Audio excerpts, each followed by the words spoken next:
Bueno, ya estamos conectados, aquí la vemos en nuestra pantalla con Magdalena Gil. Ella es profesora de la Escuela de Gobierno de la Universidad Católica. ¿Cómo has estado, Magdalena? Muchas gracias por estar en el programa. Bien, muchas gracias por la invitación. Magdalena, ¿cuáles son las principales conclusiones de este estudio que anunciábamos en la presentación?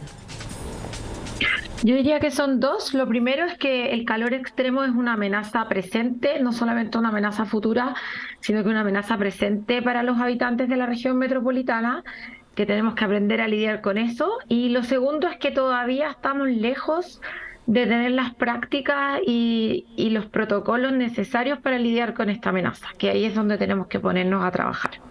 Pero pese a todo el camino que nos falta por recorrer, ¿reconocen que hemos avanzado en algo? Sí, es particularmente en los últimos 12 meses, porque yo diría que hasta el año pasado, cuando yo hablaba de calor, yo vengo trabajando en esto desde el 2019. Cuando yo hablaba de calor me decían, no, esos son problemas de Europa, problemas de otros lados, como que en Chile no era tema. La gente todavía, el 2019, bueno, pandemia estuvo un poco más fresco los veranos que el 2019, entonces la gente me decía, no, esta cuestión, en Chile hace calor, pero nunca tanto. Como que lo veía muy ajeno, tal vez. Claro. Sí. Sí, totalmente. Y el año pasado yo creo que hubo un cambio en la manera en que las personas perciben el calor.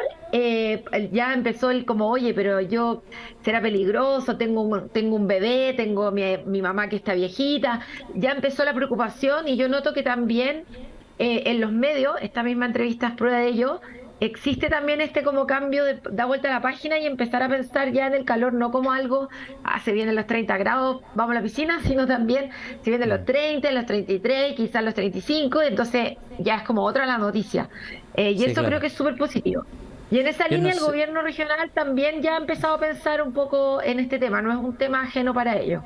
Yo no sé si tú coincidirás conmigo, pero el último verano, bueno, rompió récords, de eso que duda hay información. Superamos los 40 grados en algunos territorios del país, como por ejemplo Chillán, en el mes de enero con 42 o 43. En la región de la Araucanía, su capital Temuco también tuvo en algún momento una temperatura por superior a los 40 grados. Entonces claramente se comienza a generar este paradigma nuevo en relación al calor y a los riesgos que trae consigo. Y en ese sentido me gustaría preguntarte, independiente del avance que tú identificabas recién en los últimos 12 meses, ¿tú crees que existe una total conciencia a nivel ciudadano y a nivel de autoridades de los riesgos a los que nos expone el calor?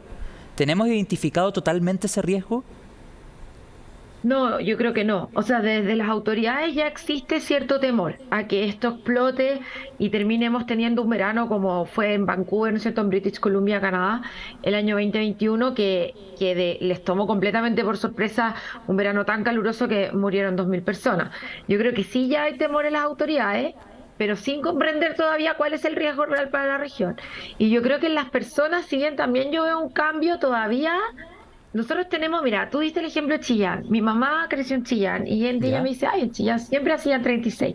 Y claro, es verdad, o sea, ¿han aumentado las temperaturas en Chillán? Claro que sí, pero igual es una zona, el Maule o Chillán, Talca, donde están un poco más acostumbrados a lidiar con el calor extremo. Lo que ocurre en la región metropolitana es que estamos cruzando un umbral de riesgo relevante. O sea, un grado más no es solo un grado más, sino que nos está llevando a otro nivel de riesgo, quizás de una manera más radical que en Chillán. ¿Me entiendes? Que la ciudad y las personas, por lo menos los que han vivido ahí toda su vida, están un poco más preparados, tanto las viviendas como las calles. No digo que no sea un tema importante, de hecho, nosotros vamos a empezar ahora un trabajo en el Maule también, pero en la región metropolitana, desde una perspectiva de percepción de riesgo, estamos haciendo un cambio mucho más radical. Y eso yo creo que todavía nos falta todavía como realmente entenderlo. Y en ese sentido, dos preguntas en una, Magdalena. ¿En qué crees radica esa diferencia de percepción que, por ejemplo, tú identificas en la región metropolitana versus otros territorios del país? Y otra pregunta que te quiero hacer, ¿todos los territorios de la región metropolitana están igualmente expuestos? Me da la impresión que no.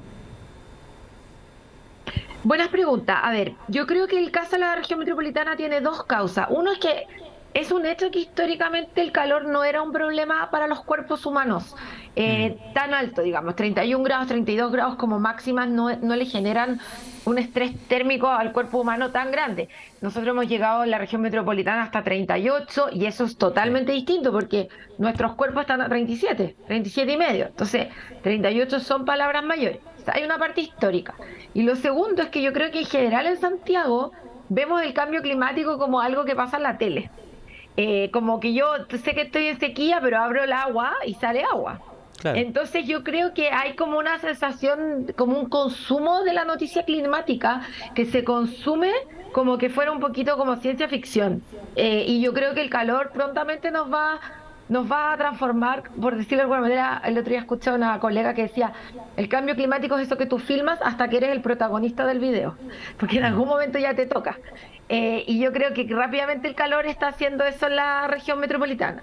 Ahora, tú preguntabas respecto a la distribución de la amenaza, y es una súper buena pregunta, porque nosotros hicimos en este estudio nuestro mejor esfuerzo en diferenciar, pero hay dos cosas. Uno, que en verdad toda la región está en riesgo, o sea, nosotros podemos diferenciar, pero no tenemos un sector que tú dijeras como están protegidos. Ya las temperaturas, las imágenes satelitales lo muestran con claridad, temperaturas del pavimento, o sea, lo que se estima en el fondo a partir de estas imágenes, han aumentado en toda la región. En toda la región estamos pasando los 34 grados varias veces al año. Entonces en ninguna zona se podría estar uno iría tranquilo. Ahora, claramente el tema del arbolado urbano está muy mal distribuido y eso genera que ciertas zonas, esa temperatura que uno ve como estación quinta normal en el celular, puede ser 2 grados más o 2 grados menos en distintos lugares de Santiago, dependiendo de la materialidad y del arbolado, ¿ya? Pero lo que nosotros O queremos ir un sea, poquito más allá para que se ahora. entienda, Magdalena, mayor presencia de vegetación, de árboles, la temperatura es menor. O sea, podríamos decir, por ejemplo, que comunas como Providencia, como Las Condes, que tienen una mayor presencia de parques, por decirlo de alguna forma, están en una mejor posición también en este aspecto. Sí, pero sabes que es bien mixto, porque por ejemplo el cono oriente tiene un problema, y es que cuando hace más calor aumenta la cantidad de ozono que está en el fondo a bajas altitudes. O sea, el ozono, que está súper bien que esté en la estratosfera como Sí, protegiéndonos, te entiendo, lo baja son en con el calor. superficie, claro. Claro, y esto, por ejemplo, los estudios muestran que se acumula en el cono oriente. Entonces Mm. yo de verdad quiero hacer énfasis de que, a diferencia quizás con otros fenómenos, la amenaza es distinta en distintas comunas, pero aquí estamos en una situación bastante generalizada. Lo que sí quiero recalcar es que si empezamos a mirar como a nivel de cuadra o de esquina, ahí uno empieza a encontrar que incluso en Las Condes, digamos, hay esquinas o lugares donde por temas de ventilación, de materialidad de los edificios, etcétera, pueden estar a 3 grados más que unas cuadras más allá. Y en ese sentido, obviamente, hay comunas en que toda la comuna está en esa situación de precariedad. Por eso lo que nosotros queremos avanzar ahora, y estamos trabajando también con el gobierno regional en eso, es para la inversión urbana encontrar esas esquinas o esos sectores que son críticos, y sobre todo aquellos donde hay mucha población flotante, o sea, donde pasa mucha gente, Santiago Centro, Providencia, Mm. que se mueve mucha gente durante el día, cuando que están a la intemperie, y que pueden tener temperaturas mucho más altas que otras esquinas. Magdalena, y en ese sentido, y tomándolo como continuación a lo que respondías recién, ¿han identificado cuáles son las comunas o los territorios que están en una situación más precaria respecto a este tema? En términos de arbolado urbano tenemos buenos datos, y sabemos en el fondo que lo que es el cono oriente, dentro de lo que es la región metropolitana, el cono oriente tiene más arbolado, y también el sector del Cajón del Maipo, la Florida, es un poco más verde. Y eso sería como un buen proxy. O sea, yo no sé realmente la temperatura que hay ahí, pero puedo estimar que por el arbolado probablemente es más baja en la hora peak.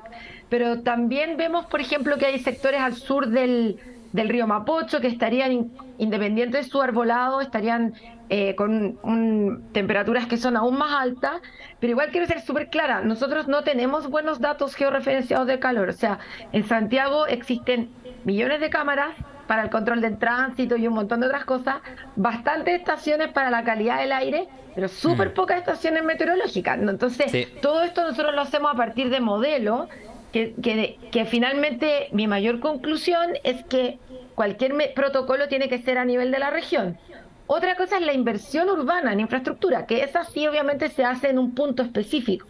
Y eso es lo Mm. que queremos avanzar este verano, en identificar cuáles Magdalena, son esos claro. puntos. Claro que sí. Hablemos de las medidas, de las propuestas que surgen a raíz del estudio. Ustedes hablan de la necesidad de construir el plan de la región para la amenaza del calor extremo. Vamos a las propuestas, vamos a lo concreto. ¿Qué se debiese hacer? ¿Hacia dónde avanzar? Porque luego de la conversación que hemos tenido durante este programa me da la impresión que las soluciones también dependen de cada territorio. En ese sentido es clave, por ejemplo, empoderar a las autoridades locales. Sí, ciertamente. Nosotros tenemos una propuesta que se construye sobre lo que ya existe. El gobierno regional el año pasado hizo un piloto de un código rojo, que es una estrategia comunicacional para Ujú. alertar a la población respecto a los Sí, riesgos, y eso está súper bien. Nosotros proponemos algunas mejoras al código en términos de comunicación de riesgo o los umbrales que se usan, pero en general la idea es mantenerlo. Y luego nosotros también identificamos ciertos sectores que deberían tener protocolos, por ejemplo, los centros de adulto mayor o los colegios, que en el verano algunos también tienen actividades y muchas de esas son a la intemperie. Protocolos también, por ejemplo, para eventos masivos, o hay una lista, una serie de cosas que nosotros les dimos importante. como algún lugar de prioridad. Y Sí. luego también la bajada municipal, que es clave, Mm. porque los municipios además son los que tienen presencia en los territorios y pueden en el fondo repartir agua. Son los que saben dónde viven los adultos mayores que están solos, por ejemplo, y pueden programar una visita. Y un punto muy importante es que los municipios, ellos también tienen a mucha gente que trabaja en la intemperie, trabajadores municipales. Y si bien no es el rubro que tiene más gente, es un rubro en el que podemos ya empezar a cuidar a las personas en los días de calor sin necesidad de ninguna ley, porque en el fondo es el Estado y el mismo protocolo municipal se podría establecer, por ejemplo, los horarios de cuidado de los jardines o de limpieza de las veredas, que sean distintos en periodos de altas temperaturas que lo que puede ser, no sé, pues en otoño o en primavera. Claro que sí. Magdalena Senapret, ¿crees tú debiese tener un rol más activo en este tema particularmente? Mira, a mí, yo la verdad que creo que hay distintas maneras de hacerlo. Nosotros miramos 17 ciudades con ¿Ya? desafíos similares a Santiago y lo que vemos es que en la mayoría de estos territorios es el Ministerio de Salud el que lleva la batuta, ¿ya? Y una de las razones en que esto ocurre es que Senapred o el equivalente en esos países Ujú. está literalmente apagando incendios en paralelo, porque en el fondo el calor es una variable también que hace más probable que haya incendios de gran magnitud. Para mí es claro que Senapred tiene que ser parte de esto, eso no me cabe ninguna duda, son los que tienen como el expertise en gran parte, pero también pienso que es una amenaza más bien atmosférica climática, que no tiene, por ejemplo, evacuación, que son varias cosas que Senapred tiene una expertise súper importante, como evacuar o remover escombros, son cosas que no tiene. Y a mí me preocupa que los incendios todos los años nos van a ir comiendo como Te la entiendo. preocupación por el impacto directo del calor en los Mm. cuerpos. Por eso es que el llamado al informe es más bien a que sea la Seremia de Salud, al menos quien ponga los estándares. Porque si nosotros Claro. vamos a cancelar un evento, tenemos que saber cuál es el estándar en que el evento se cancela, se mueve o se le hace un cambio.